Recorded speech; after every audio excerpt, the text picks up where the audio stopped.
Bonjour et bienvenue. Aujourd'hui, on plonge dans un sujet qui est, je crois, sur la table de cuisine de quasiment toutes les familles, la gestion des écrans pour les enfants et plus précisément pour cette tranche d'âge un peu charnière des 6-10 ans. On sent bien que la question n'est plus seulement de compter les minutes, mais de comprendre ce qui se passe vraiment pendant ce temps d'écran. Pour ça, on a devant nous une pile de sources assez hétéroclites. Il y a des guides pratiques, des descriptions d'applis, des papiers sur le neurodéveloppement et même des rapports scientifiques assez costauds sur l'impact des écrans à l'école. Ce qu'on va essayer de faire, c'est de piocher là-dedans pour en sortir des stratégies concrètes, des idées qui peuvent aider à trouver un équilibre sans forcément diaboliser la technologie qui, fait partie de nos vies. Et je pense que le mot-clé que tu as utilisé, c'est équilibre. En fait, il faut voir le problème sous un autre angle. La technologie est un outil, point. Un marteau, ça peut construire une cabane ou écraser un doigt. L'enjeu, ce n'est pas le marteau, mais la manière dont on apprend à s'en servir. Toute notre discussion va tourner autour de ça. Comment utiliser cet outil pour amplifier ses bénéfices, l'apprentissage, la créativité, l'autonomie, tout en se protégeant des risques. Et le fil rouge, ça reste toujours le développement de l'enfant. Parfait. Alors, commençons par poser le cadre. On entend souvent parler de recommandations officielles. Pour les 6-10 ans, le chiffre qui revient, c'est environ 1 heure par jour. Il y a aussi cette fameuse règle du psychiatre Serge Tisseron, le 3-6-9-12. C'est des repères simples comme pas de console de jeu personnelle avant 6 ans ou Internet accompagné à partir de 9 ans. Ça, c'est la théorie. C'est la théorie, oui. Et la pratique, elle est documentée par une grande étude française de 2022, l'étude ENAB. C'est l'étude nationale sur les aléas du bien-être de l'enfant. Et elle nous montre un tableau bien différent. Pour les 6-8 ans, le temps d'écran moyen est de 1h53 minutes par jour. 1h53 ? Et pour les 9-11 ans, on grimpe à 2h33 minutes. Attendez, c'est quasiment le double de la recommandation d'1 heure. Et j'imagine que c'est une moyenne lissée sur la semelle. Exactement. Et le détail qui frappe, c'est que ce temps est presque multiplié par 2 les jours sans école. Le week-end ou le mercredi, les compteurs explosent. On a donc un fossé énorme entre ce que les experts préconisent et ce que les familles vivent au quotidien. Ce qui amène la question évidente. Pourquoi c'est si difficile ? Pourquoi cet écart ? Est-ce que ce sont juste les parents qui sont dépassés ? Ce serait trop simple. Pour cette tranche d'âge, il y a 2 facteurs majeurs qui ne dépendent pas que de la volonté des parents. Le premier, il est purement neurodéveloppemental. On parle beaucoup des fonctions exécutives du cerveau, la planification, le contrôle de soi, l'inhibition. Le fameux chef d'orchestre du cerveau. C'est ça. Et chez un enfant de 8 ans, ce chef d'orchestre est encore en pleine formation. Donc ce n'est pas juste un caprice ou un manque de volonté de sa part quand il ne veut pas arrêter. Pas du tout.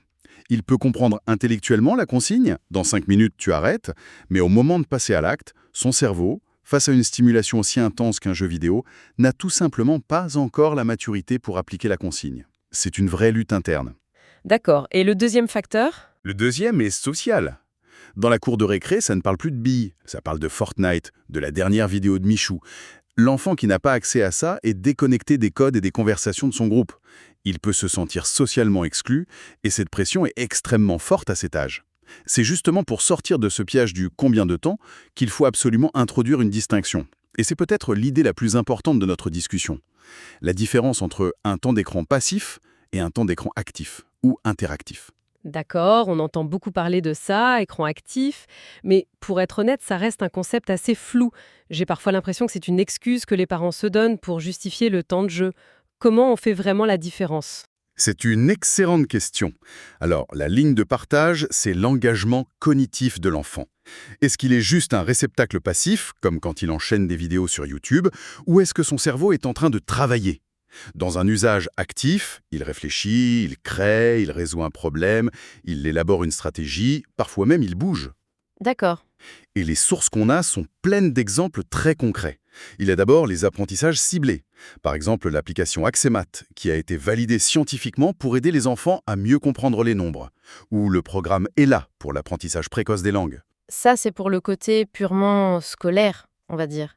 Mais pour les jeux, la frontière est plus mince, non ? Oui, et c'est là que le discernement parental est clé. Un usage actif, ça peut être des outils de création de musique ou d'art numérique. Ça peut aussi être une initiation à la programmation avec des plateformes comme Scratch, où l'enfant manipule des blocs logiques pour créer sa propre animation.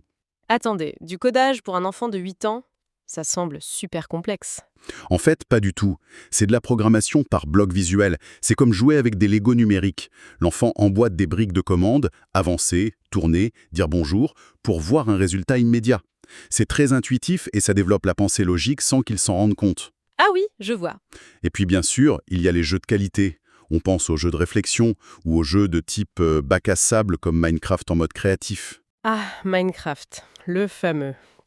Là, un parent pourrait se dire que même en mode créatif, où il construit des choses, l'enfant est juste scotché des heures devant son écran à empiler des cubes. Qu'est-ce qui le rend actif? Ce qui le rend actif, c'est qu'il n'y a pas de chemin prétracé. L'enfant doit tout imaginer. Il planifie une structure, il résout des problèmes spatiaux, il gère des ressources, il anticipe. C'est un exercice permanent de planification. Ce n'est pas du tout la même activité cérébrale que de suivre passivement une vidéo. Mhm. Et il y a même des applications qui combinent le cognitif et le physique, comme Coco Pense et Coco Bouge, qui imposent une pause sportive toutes les 15 minutes de jeu. Ah, ça c'est intéressant. L'écran devient un prétexte pour bouger. Exactement.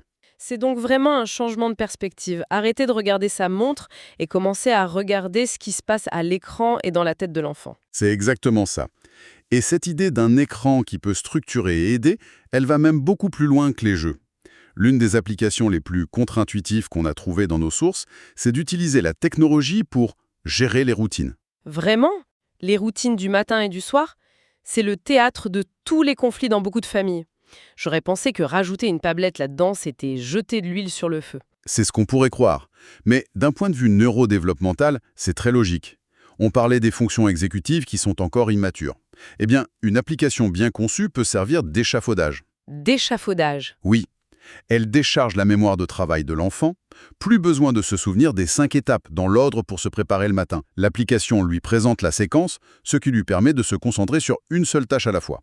D'accord, je vois le principe. Et comment ça marche en pratique? J'ai vu les noms de Clever Kid ou Neat Kid dans nos documents. C'est assez simple. Les parents configurent sur l'application des routines personnalisées. Routine du matin, routine du coucher.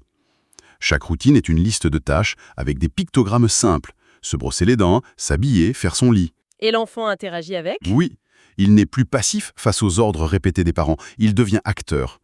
Il prend la tablette, voit la première tâche, la fait, puis il appuie sur « Terminer ». Le fait de cocher lui-même la case est très valorisant. Et pour le motiver, il y a un système de récompense ludique. Il gagne des étoiles, des badges. Et petit à petit, la routine s'intègre, l'enfant gagne en autonomie et les parents arrêtent de jouer les sergents-chefs. C'est intéressant de noter que ces outils numériques s'inscrivent dans une logique plus large d'aide visuelle qui existe depuis longtemps, comme le time timer. Ah oui, la minuterie visuelle avec le disque rouge. Exactement. Que ce soit numérique ou analogique, l'idée est de fournir un support externe à l'enfant. Mais il faut insister sur un point. L'outil le plus important, ça reste le parent, qui observe, qui choisit l'outil et qui accompagne. L'application n'est pas une babysitter. Maintenant, il faut apporter une nuance de taille.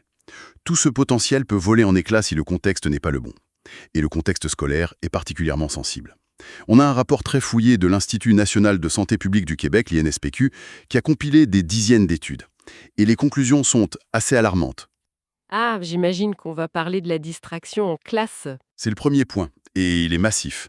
Le multitâche numérique, quand un élève utilise son téléphone à des fins personnelles pendant le cours, fait chuter de manière significative les performances. Logique. C'est logique, oui, le cerveau ne peut pas se concentrer sur deux choses en même temps. Mais ce qui est plus surprenant, c'est le deuxième point. Qu'est-ce que c'est? C'est que la simple présence du téléphone portable, même éteint, face retournée sur le bureau, suffit à réduire les capacités de la mémoire de travail. Quoi? Juste sa présence? Juste sa présence. C'est cette fonction cognitive essentielle qui nous permet de retenir et de manipuler des informations pour apprendre. Le simple fait de savoir que le téléphone est là. Avec son univers de notifications. Agit comme une taxe cognitive permanente. Ça, c'est fou. Juste le fait qu'il soit là nous rend moins performants en quelque sorte. C'est un peu ça. Et le rapport continue. La lecture sur écran mène souvent à une compréhension de texte inférieure à la lecture sur papier.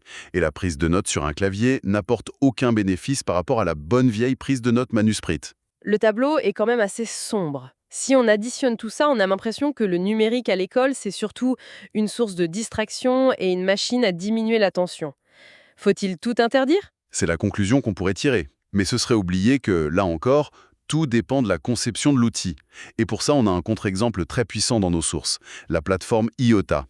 C'est une plateforme d'apprentissage qui a fait l'objet d'une expérimentation à grande échelle en France, D'accord. dans plus de 100 classes de primaire. Et les résultats mesurés sont spectaculaires, mais pas forcément là où on les attend. On observe une amélioration très nette du climat scolaire, une réduction massive du harcèlement de 33% et ça monte jusqu'à 45% chez les élèves de milieux défavorisés. C'est énorme. On note aussi une augmentation de la confiance en soi, particulièrement chez les filles. Et enfin, un renforcement de la mixité sociale dans les amitiés. Et comment ils expliquent ça? La clé du succès de Yota, c'est que la plateforme a été entièrement pensée pour la collaboration. Les élèves doivent s'entraider pour résoudre les défis. L'écran n'est plus un outil d'isolement, il devient un médiateur pour l'interaction sociale positive. C'est incroyable de voir à quel point la conception de l'outil change tout. Ça me fait me demander comment on peut appliquer cette même intentionnalité, cette même intelligence de conception, mais à la maison. Comment on met tout ça en musique? Je pense que la première étape, et la plus efficace, c'est d'adopter une approche collaborative. Un enfant de 6 à 10 ans est tout à fait capable de comprendre la logique derrière les règles. Au lieu d'imposer des décrets, on peut organiser une petite réunion de famille pour co-construire une sorte de contrat numérique familial. On l'implique en fait. Exactement. On écoute ses envies, on explique pourquoi on met des limites pour bien dormir, pour avoir le temps de jouer dehors, et on se met d'accord ensemble. Un enfant qui a participé à l'élaboration d'une règle est beaucoup plus enclin à la respecter. D'accord, impliquer l'enfant. Et sur le contenu de ce contrat, les sources donnent des pistes assez concrètes. La première, c'est de définir des règles claires, des créneaux horaires précis, par exemple 30 minutes après les devoirs les jours d'école, un peu plus le week-end. Le loisir numérique vient toujours après les responsabilités. C'est une façon d'enseigner la gestion des priorités, ce qui est une compétence exécutive fondamentale. Exactement. J'aime aussi beaucoup la règle des 4 PS de la psychologue Sabine Duflo, qui est hyper simple à retenir. Premièrement, pas d'écran le matin, pour ne pas cramer le capital attentionnel de la journée. Mhm. Deuxièmement, pas d'écran pendant les repas, pour sanctuariser ce moment. Troisièmement, pas d'écran avant de dormir à cause de la lumière bleue. Qui perturbe l'horloge biologique, oui. Et enfin, pas d'écran seul dans sa chambre pour pouvoir accompagner et discuter. Ces 4 balises sont un excellent point de départ. Elles créent un cadre sain sans pour autant tout interdire. Ensuite, il y a l'idée d'équilibre. S'assurer que les écrans ne cannibalisent pas tout le reste. La recommandation d'au moins 1 heure d'activité physique par jour est cruciale. Et puis, il y a tout un volet d'éducation. Parler des contenus, développer l'esprit critique. Et bien sûr, le point le plus important et probablement le plus difficile. Modéliser le bon comportement. Oui, on ne peut pas demander à nos enfants de lâcher leur tablette si on a nous-mêmes le nez collé à notre téléphone en permanence. Nos habitudes sont l'exemple le plus puissant. Si on devait synthétiser tout ce qu'on vient de se dire, je retiens qu'il faut vraiment sortir de la guerre contre les écrans. L'enjeu, c'est d'adopter une approche intentionnelle, c'est opérer ce basculement mental, passer d'une obsession pour la quantité de temps à une évaluation de la qualité d'interaction et du contexte. Un usage actif, créatif, social et bien encadré peut vraiment transformer la technologie en un allié. Tout à fait.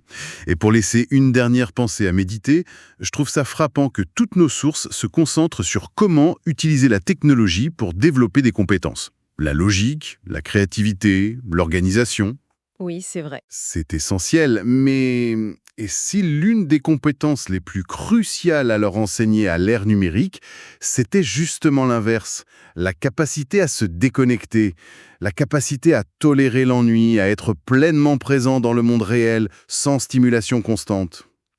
La question qui reste ouverte, c'est comment peut-on, en tant que parent et éducateur, utiliser consciemment des moments avec et des moments sans technologie pour cultiver chez eux non seulement la citoyenneté numérique, mais aussi la pleine conscience et l'art, si précieux, d'être simplement là.